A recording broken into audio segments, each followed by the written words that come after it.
اسی طریقے سے بچوں کے ساتھ جو خیر خواہانہ اور جو اخلاص کے ساتھ محنت جو کرنی چاہیے وہ محنت بھی وہ نہیں کرے گا۔ چنانچہ حضرت تھانوی رحمۃ اللہ علیہ نے فرمایا ہے کہ تنخواہ لینے والا ملازم اور مدرس جتنی محنت کر لیتا ہے، بغیر تنخواہ والا مدرس اتنی محنت نہیں کرتا۔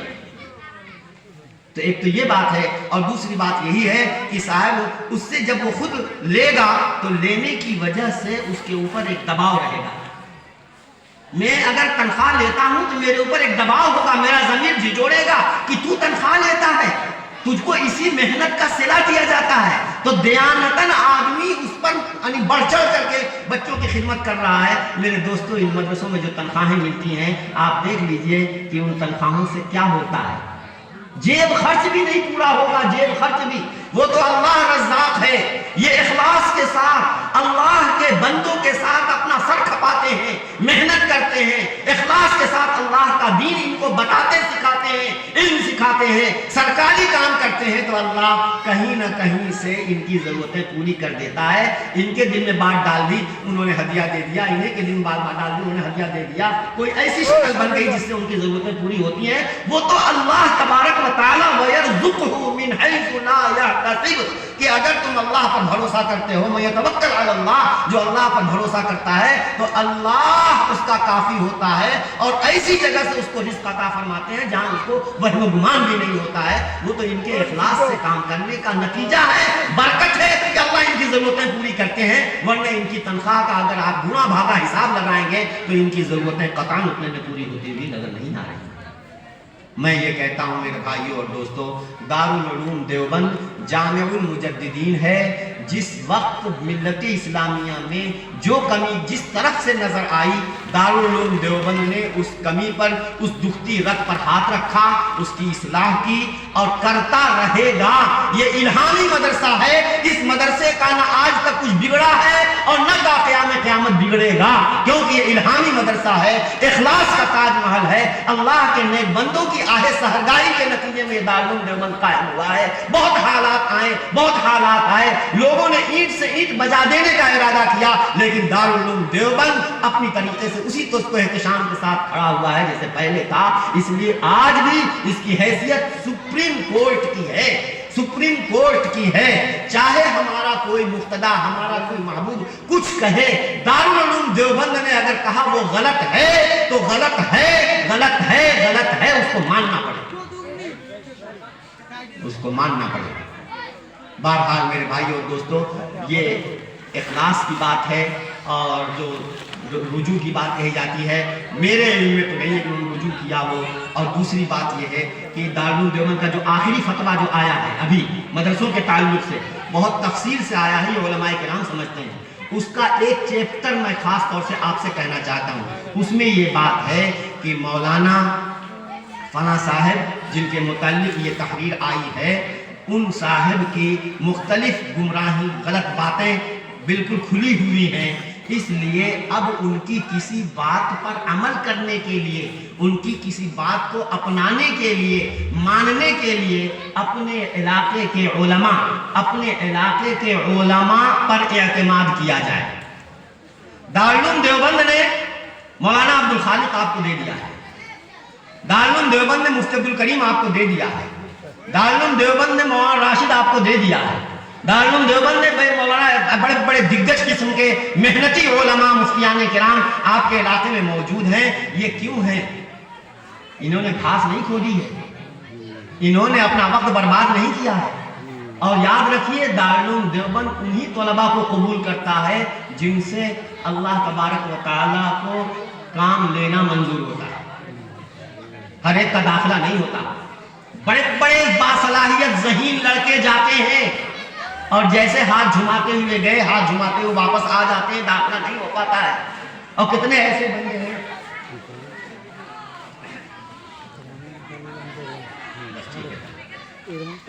اب میں یہ کہہ رہا ہوں کہ یہ جو علماء ہمارے ہیں، اس میں یہ لکھا ہوا ہے کہ اس طریقے کی باتیں جو آپ سنیں یا آپ تک پہنچیں تو آپ اپنے وقت، اپنے مقامی جو اچھے مستند علماء ہیں ان سے رجوع کر لیا کریں، وہ جیسا بتائیں اس کے مطابق آپ عمل کریں۔